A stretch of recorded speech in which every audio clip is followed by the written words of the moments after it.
Hi, I'm Darlene. My sister left my daughter off the guest list because she uses a wheelchair. She didn't forget, she decided. And when I found out, I didn't yell. I didn't beg. I just sent a gift that told the truth. And by the end of the party, half the guests had walked out. What kind of family does that to a child? Have you ever been quietly excluded by the people who were supposed to protect you? Have you stayed silent to keep the peace, even when it broke your heart? What time are you watching this? And where are you tuning in from? Drop a comment. I'm listening. Saturday morning sunlight filtered through the kitchen blinds, soft and unbothered, the kind of light that usually made me feel safe. I sat at the table with a lukewarm cup of coffee and an inbox that hadn't changed since last night. Next to me, Rowan was folding napkins, white linen ones I'd picked up on clearance. She insisted we make them look fancy but chill. Her hands moved methodically, crease by crease. I wanted to believe everything was fine. She hadn't said much all morning, just checked her phone again and again, clicking refresh like it might change something. I knew what she was looking for. We both were. I glanced at my own inbox again. Nothing. Maybe it just didn't go out yet, I offered, trying to sound light, not like my stomach was sinking. Your aunt's probably swamped. She's got 3 kids and a million tabs open in her brain. Rowan nodded slowly, folding another napkin with a little less care. It's okay, she said. I'm sure it's just late. But her voice cracked a little on late, and that told me more than anything. I gave it another hour before I caved. She was still at the table, now lining up the folded napkins like they were soldiers preparing for war. I tapped Melinda's name and hit speaker. Hey, she answered, voice upbeat. Hey, I said, casual. Just checking. Rowan didn't get the invite to Reed's party. I think maybe it went to the wrong email? There was a pause, just a second too long.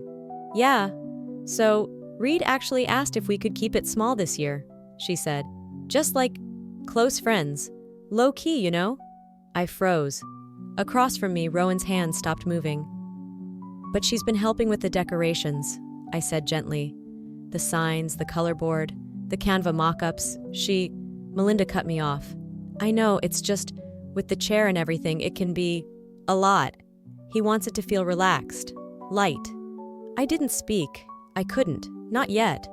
Rowan looked at me, eyes wide, lips pressed tight, and then back down at her napkins. She started folding again, slower this time, like the paper hurt her fingers. I ended the call without another word. I didn't trust my voice not to shake. A few hours passed. The house felt like it had swallowed its breath and refused to let it go. I made dinner. No one ate much. Rowan went to her room early, said she was tired. She didn't cry. She just closed her door with that soft click that always breaks me more than any slam. Later that night, Blaine walked into the living room with a confused look on his face. Mom, he said, holding up his phone, why was Rowan in the group chat for the party, but then not? He showed me a screenshot. Rowan's name had been there, briefly, then gone. Someone had added her, maybe accidentally, and then someone else had removed her. A message was deleted. I stared at the screen longer than I should have. It wasn't a mistake. It wasn't a forgotten email or a technical glitch. It was a decision. I went back to the kitchen, sat at the same table where Rowan had spent the morning making those damn napkins. They were still there, lined up like perfect white flags. They didn't forget her. They removed her. I sat in the kitchen long after Rowan had gone to bed, my fingers curled around a mug of tea I had reheated twice and never drank. The silence was heavy, not peaceful like it had once felt, but full of things I hadn't wanted to name. I kept thinking it was a one-time thing, that somehow this exclusion was isolated. Painful, yes, but not part of a larger pattern. But the mind has a way of unrolling memories when you're too tired to keep them boxed up. It was the Christmas before. Rowan wore a red dress with a silver sash and a headband that kept sliding off. We'd argued that morning over the tights she didn't want to wear, and then she asked if we could just get through it so we could go home after the photo. She smiled in every shot. I did too. The photo went up the next day. Melinda had posted it. Everyone arranged in neat rows in front of the fireplace at Franklin and June's house. The caption said, "Family is everything," and it was almost perfect. Almost. Rowan's chair had been cropped out, Actually, Rowan had been cropped out entirely. The space where she sat, just off to the right, was gone, like she had never been there. I remember staring at the post for a long time, reading the comments. Beautiful family. Everyone looks amazing. Where's Rowan? That last one never came, not even once. I wanted to say something. I hovered over the comment box for 5 whole minutes before closing the app. Maybe it was just about composition. Maybe it was an accident. A week later, a glossy holiday card arrived in our mailbox. Same photo, same frame, same absence. It had been printed, signed, "Love, the Cross Family." Sent to friends, extended relatives, even Rowan's old math tutor. I opened it while Rowan was eating cereal at the table, and she peeked over my shoulder. "Oh," she said, "that's the one they posted, right?" "Yeah," I said. "Nice photo." She tilted her head slightly. "I guess I didn't fit." She said it without any sharpness, like someone who had stopped expecting anything different. I laughed. Not because it was funny, but because my body didn't know what else to do. Later that night, I sat on the bathroom floor and cried into a hand towel. I made sure she didn't hear. I told myself it wasn't deliberate, that it wasn't that big of a deal. But now I was watching it all stack up like receipts I hadn't wanted to keep. Every moment I told her, just smile through it. Every time I asked her to be understanding, every silence I held in front of her was a brick in a wall I didn't know I was building between us. This wasn't the first time Rowan had been erased. It was just the first time I had run out of excuses. I walked to her bedroom door that night and leaned against the frame. I didn't knock. I just stood there staring at the soft glow of her nightlight under the door, the sound of her pencil scratching against a sketch pad. This time, I wouldn't crop her out too. Not anymore. There's a kind of language that runs in families like mine. It's not spoken, not even whispered. It's just understood. Things are easier that way. Easier doesn't mean better, but it does mean quieter. And quiet, for us, has always been the default. I drove to my parents' house on Sunday alone. Rowan chose not to come. "I'd rather not be where I'm not wanted," she said as she rolled away from the hallway mirror. She didn't say it with malice, just certainty. I didn't try to talk her out of it. I couldn't, not when I agreed. The house smelled like roast chicken and lemon-scented cleaner, like every other Sunday. Franklin was in his recliner. June fluttered between the dining table and the kitchen, too cheerful, too practiced. A handful of relatives were already seated, plates stacked, laughter spilling like wine. I took a seat at the end, next to the window, where the light made the silverware glint like accusation. Dinner began with small talk, sports, weather, someone's promotion. Then someone mentioned the holiday card from last year. "Oh, that photo came out so nice," my aunt said, buttering a roll. "Everyone looked great." I opened my mouth. My voice was steady when it left me. Rowan was cropped out of that photo. The silence was instant, as if I had let out a scream no one wanted to hear. Franklin didn't look up from his plate. "Let's not dig up old things," he said. "It was just a photo."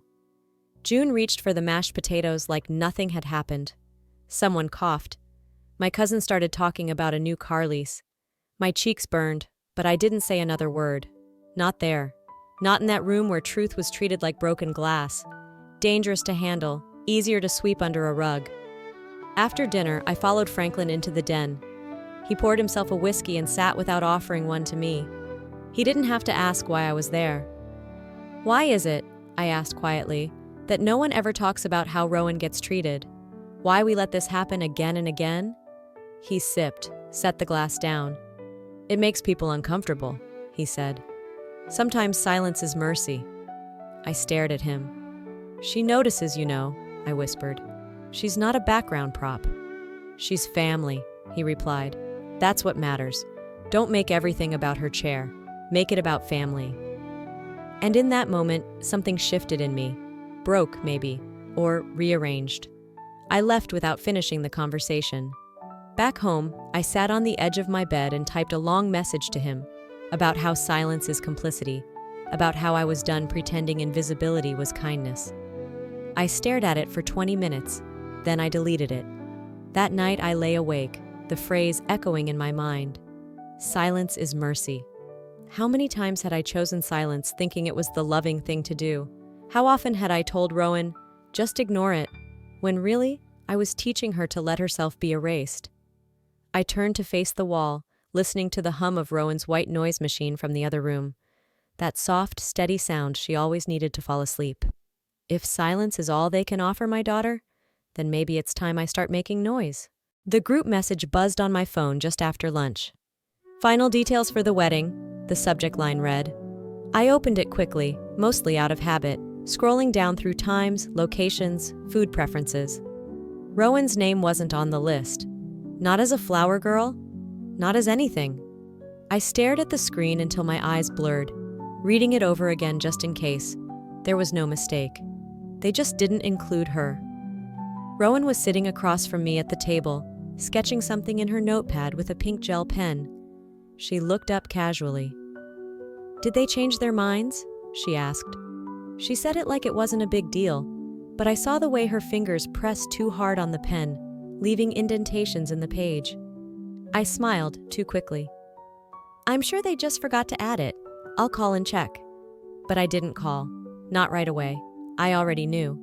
When I finally spoke to Melinda 2 days later, her voice was bright and dismissive. "Oh yeah, we had to make a quick switch.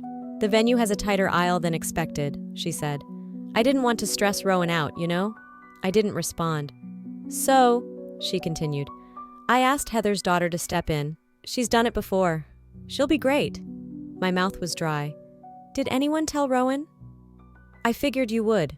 I mean, it's probably easier coming from you." I said thank you. I actually said thank you. When I hung up, my hand shook as I put the phone down.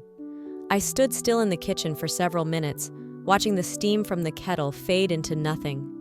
Later that week, the group chat came alive again, this time with rehearsal photos. Someone had posted a shot of the new flower girl, standing proudly in a cream-colored dress, trimmed in lace. It looked familiar. I walked to Rowan's closet and pulled out the dress she'd picked months ago. Same cut, same lace. No one mentioned the swap. No one said anything about Rowan. It was like she'd never been asked, never practiced in the living room, never twirled for Franklin's approval that one afternoon in March. I didn't show Rowan the photo. I didn't have to. Instead, I saved it to my phone, not out of revenge, out of proof. Because someday, when I wondered if I was overreacting, I needed to remember this feeling, this moment where her absence was made so perfectly convenient. The word logistics echoed in my head like a curse. I sat in my car outside work and let myself cry, quietly, the way I always did, the way I had taught myself to. This wasn't about accessibility. It was about comfort, about image, about trimming out anything that made people shift in their seats. Rowan wasn't being considered. She was being edited, replaced. I wiped my face, looked at my reflection in the rearview mirror, and saw someone I didn't recognize anymore. Someone too used to shrinking. If I didn't speak up soon, they'd replace Rowan from everything, including her own family. The message came in just after 9 p.m., while I was rinsing dishes and pretending my head wasn't spinning. A simple text from a cousin I hadn't spoken to in weeks. Casual tone, no punctuation. "Hey, just a heads up. Maybe try not to make things uncomfortable for Melinda this weekend." No mention of Rowan. No direct accusation. Just a reminder, wrapped in pleasantries, that my place was to behave. I read it twice, then set my phone face down on the counter like it might burn me. It didn't deserve a reply. At dinner the next night, Blaine asked if I wanted help frosting the cupcakes we'd planned to bring for Reed's party. I stared at him for a second too long before answering. He looked so hopeful, so ready to be part of something, and I hated that I already knew we wouldn't be going. As he talked about sprinkles, I replayed the message over and over in my mind. Don't make things uncomfortable. How many times had I made myself uncomfortable so everyone else could stay at ease? I used to think that was love or loyalty, but it was just quiet self-erasure. I remembered birthdays where Rowan wasn't mentioned, just smiled at and steered around. Christmas dinners where Melinda brought up Reed's soccer stats while Rowan's art stayed on our fridge, uncelebrated. Moments when I could have said something but didn't, because I thought silence was noble. A few days later, I noticed the planning emails for the party had stopped. I checked my inbox twice, then a third time. Nothing. I searched the old thread. Times, logistics, sign-ups, gone. I had been removed, no warning, no confrontation, just gone. I texted Melinda. Hey, did something change with the party prep? Haven't seen updates. Read at 11:02 a.m. No reply. When I called Franklin, he sounded tired. Maybe they just want to do things their way this time, he said. Not unkind, just final. No space for conversation. Just a closed door made of politeness. I realized then that this wasn't an accident. It was a pattern, a strategy. Remove the tension, and you remove the person. Easy math. At lunch the next day, Blaine asked if we were still going. I lied, said we might have a schedule conflict. He didn't push. He'd grown up watching me lie like that, all wrapped in careful smiles. That night, I stood in the mirror and looked at myself the way Rowan probably did when she saw the group photos she wasn't in. Like someone who only half existed in the places that were supposed to belong to her. I'd played the good sister, the quiet one, the helper, the one who gave without being asked and stepped aside without being told. I wore understanding like a uniform, and now I was just tired. Not just at Melinda, at the ones who watched and said nothing. The ones who whispered warnings instead of truth. The ones who let harm wear makeup and call itself kindness. They wanted quiet. But I was finally learning how to speak. The sun was too bright that day, the kind of light that made everything look innocent. We were at Melinda's house again, plastic chairs arranged in neat little circles, hot dogs on the grill, lemonade in mason jars. The kind of gathering that said family out loud, even when nothing else did. Rowan stayed close to me, her hands resting lightly on her lap, her chair quietly humming as she moved across the grass. She didn't ask to play. She didn't ask for anything, and I didn't push. She'd learned the cost of asking too many times. I saw Reed whispering to two boys near the shed. Their eyes flicked toward Rowan, then back again. One of them grinned. It happened so fast I didn't even have time to stop it. Reed climbed onto an overturned gardening cart and began rolling himself across the lawn, arms flailing dramatically. He tilted to one side, exaggerated a stuck wheel, cried out, "Help! I'm sinking!" And the group howled. Even Melinda chuckled, sipping from her straw like it was nothing more than a joke. Rowan didn't react. She kept her eyes forward. I don't think she even blinked, but I watched her jaw tighten. Just slightly. I stood there, frozen, unable to move, because if I moved, I'd scream. And if I screamed, I wouldn't stop. No one said a word. The moment passed, replaced by the sound of a speaker playing 80s music and the hiss of soda cans cracking open. But it didn't pass for me. Later that night, after everyone was home and the sun had dropped, Blaine came into the kitchen. "Mom," he said, voice unsure, "I think someone recorded it. What Reed did." I stared at him. "Who?" He shrugged. "I saw Aunt Lisa filming something. Then I couldn't find it online. Maybe she deleted it?" I texted Lisa. She didn't reply. I tried another cousin. "Oh," she wrote back, "I think that video got deleted. Not worth the drama." A parent at the party messaged me something worse. "They're just kids. Don't make it a thing." But it was already a thing. The video was gone. The evidence erased. And once again, Rowan's pain had been made invisible by the people who claimed to love her. I sat in the dark that night, watching Rowan sleep. Her shoulders rose and fell in soft rhythm. I thought about every time she'd been told to be strong, ignore them, just smile. I thought about how easily laughter can erase harm when no one's brave enough to say otherwise. I opened my laptop, not for revenge, but for clarity, not to shame anyone, but to make sure they couldn't pretend anymore. I didn't know exactly what I was going to do, but I knew it wouldn't be silent. If they could delete the footage, then I'd give them something they couldn't ignore. The email came through while I was standing in line at the pharmacy. Just a subject line and a PDF attachment. Final guest list, Reed's big day. It had been forwarded to me by a cousin who clearly hadn't realized I'd been excluded. I tapped the file open. My name wasn't there, but Dennis's was. Dennis, who hadn't been to a single family event since he left in 2019. Dennis, who missed every school performance, every doctor's appointment, every sleepless night after Rowan's diagnosis. Dennis, who hadn't paid child support in over 2 years, but he made the cut. I stared at the list, my thumb hovering over the screen. a sour taste crawling up the back of my throat. I didn't cry. Not in the pharmacy. Not for this. I waited until I was home, until the house was quiet and Rowan had gone to bed, and then I sent the message. Is there a reason my daughter isn't invited but my ex-husband is? Melinda's reply came 15 minutes later. We thought Dennis would appreciate being included this time. No apology, no mention of Rowan. Just that cool, polished tone she had mastered over the years. The kind of tone that makes you feel unreasonable for bleeding. I didn't reply. I couldn't.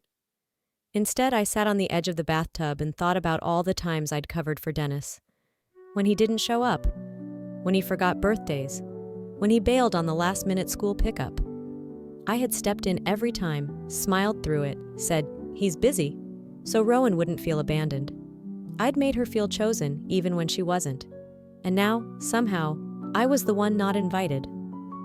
Later that night, my phone buzzed again, a message from Dennis. Didn't feel right showing up without you or Rowan. Hope you're okay? I stared at it for a long time. He hadn't earned credit, but he wasn't the one swinging the axe this time either. It wasn't about whether he'd come. It was about who Melinda wanted in the photo, who she wanted smiling near the cake, who she wanted seen. And it wasn't me. I drove around the block before parking the car in the driveway, just circling, breathing, trying not to break. The next morning, I printed out Dennis's message. I pinned it to the corkboard above my desk. Not because it was comforting, but because it was clarifying. Let them invite ghosts. Let them pretend he was still family. But they didn't get to pretend I wasn't here. I'd spent so long thinking silence was my strength, that holding the pieces together made me good, made me worthy. But maybe silence wasn't strength. Maybe it was how they got away with it. If they were going to pretend he was still family, I'd show them what family really looked like. Melinda's house buzzed with everything you'd expect from a Pinterest-perfect party. Balloons tied to the mailbox, kids running wild through the backyard, speakers pulsing with pop music. The scent of frosted cupcakes and barbecue sauce filled the air, loud and sweet and dense. Meanwhile, our house was quiet. Not heavy this time, just intentional. Rowan sat at the dining table, her hair pinned back, wearing the green dress she once wanted to wear to the wedding, but never did. In front of her sat a forest green box with a single satin ribbon, carefully tied. Inside was a tablet, fully charged. One file, one voice. "It's ready," she said. I nodded, my throat too tight to trust words. 2 days earlier, Rowan had asked Melinda if she was on the list for party favors. She hadn't said it with hope, just curiosity.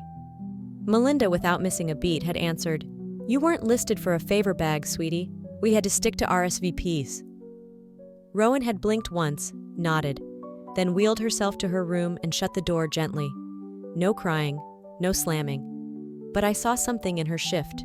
Something in me shifted too. And now, here we were. At the party, sometime between the gift opening and cake, a parent found an extra name tag. Small, handwritten, the same golden marker Rowan had used for the welcome sign weeks ago. Her handwriting was unmistakable. The parent handed it to Melinda with a smile. "Looks like someone's missing a tag?" Melinda glanced at it, then laughed, just lightly enough to make it dismissive. "Oh, that? She probably made it herself." She said it loud enough for at least 2 other adults to hear. One woman's brow furrowed. A man looked down at his drink, like it had turned sour. The tag ended up in the trash, tangled in ripped tissue paper and used ribbons. An hour later, someone opened the box. A soft piano melody began to play. On the screen, Rowan sat at our kitchen table, the same one she'd spent hours folding napkins for, choosing colors for, sketching mock-ups on Canva like it was her job. "Hi," she said, her voice calm and steady. "I helped design this party. The colors, the candy jars, the signs." She smiled faintly, then looked directly at the camera. "But I wasn't invited, because of my wheelchair. At least that's what I was told." The video didn't accuse, it didn't scream, it just existed. Then, a black screen. One simple sentence in gold lettering. "There's another party. You're invited. An address, a time, today." Across town, I opened our back gate. Guests arrived slowly at first. One family, then another. People I didn't expect. Kids Rowan hadn't spoken to in months. Parents I thought had forgotten about us. By 4 p.m., the backyard was full. At Melinda's, someone texted me a photo of the scene. Half the chairs empty, the candy station unattended, Reed nowhere to be seen. By sunset, half the guests had left. And for the first time in years, it felt like someone finally heard her. The morning after the storm was quiet. Not awkward, not fragile, just quiet. For the first time in weeks, there were no buzzes from my phone, no unread messages stacked like warnings. The house wasn't holding its breath anymore. It had exhaled. Rowan was already up when I came into the kitchen. Her chair was angled toward the window, where the light touched her shoulders in soft gold. She had a small envelope in her hands, the kind with glittery swirls printed across the front. "I got invited to Ava's party," she said. I paused. "From school?" She nodded.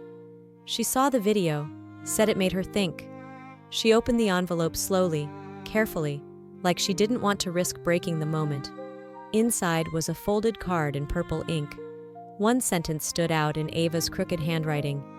"You made that party better without even being there. Please come to mine." Rowan smiled, wide, unguarded, the kind that didn't check to see who was watching. I hadn't seen that smile in so long it felt like discovering a lost photo. And just like that, something shifted in me again. Not a snap, just a release. Later that day, Melinda posted a vague status update. "Betrayal never comes from strangers," it said. No name, no context. But I knew. A few relatives unfollowed me on social media. A few others messaged quietly, thanking me, not publicly, just enough to ease their guilt. I didn't reply to any of them.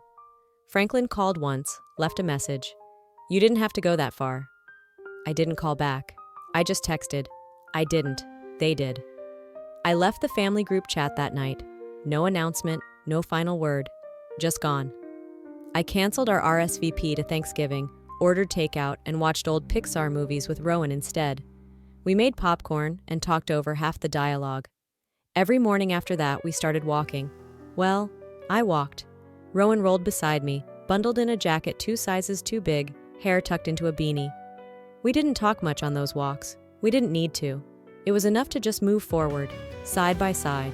There was no triumph in what happened, no vengeance, just a decision. A line I had crossed because not crossing it would have meant losing myself completely. I didn't hate Melinda. I just didn't trust her anymore. And that difference was more than enough. Some days, I still wonder if we'll ever speak again. If Rowan will ask about Reed. If holidays will always feel half empty now. But other days, I sit across from my daughter as she laughs about something Ava said in class. And I think, maybe this is what healing sounds like. It doesn't sing, it hums. Some wounds won't fully heal. But sometimes, surviving is louder than being accepted. Sometimes, the loudest decisions we make are the quietest ones. Walking away, saying no, choosing peace over performance. I used to believe that keeping the family together meant tolerating the cracks. But now I understand, real love doesn't require shrinking. It doesn't ask you to erase your child to protect someone else's comfort. If you're watching this and you've ever been made to feel like you didn't belong in your own family, please know you're not alone and you're not the problem. So let me ask you, have you ever stayed silent to keep the peace? Was it worth it? I'd love to hear your thoughts. If this story touched your heart, drop a 1 in the comments or tell me where you're watching from. And if it didn't land for you, tell me why. I genuinely want to know. And hey, if this kind of story matters to you, don't forget to subscribe so you never miss the next one. We're building something honest here. Together.